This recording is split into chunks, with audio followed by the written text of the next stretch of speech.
membership of that, but we can talk to the First Minister herself about these issues just now because she joins us. Thanks very much indeed for being with us here this morning. First of all then, on public spending cuts, David Cameron would argue, I'm sure, that he's been elected with a clear majority across the UK to bring down the deficit and to do so by bringing in these cuts. Well, David Cameron won the election UK-wide. He's the Prime Minister. I don't deny that, obviously I don't deny that, but he didn't win the election in Scotland. In fact, the Conservatives had the lowest share of the vote in Scotland than they've had for many a long year.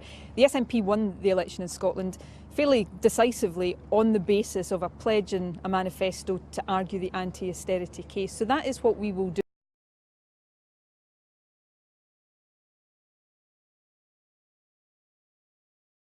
Say 1 year. The fact is that your deficit was £15 billion, even with oil revenues at £2 billion in the last financial year.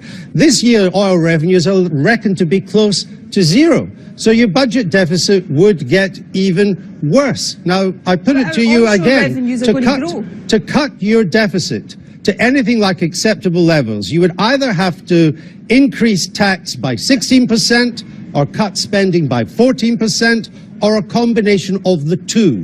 What would it be? We would deal with the deficit in the same way that the UK is dealing with a deficit.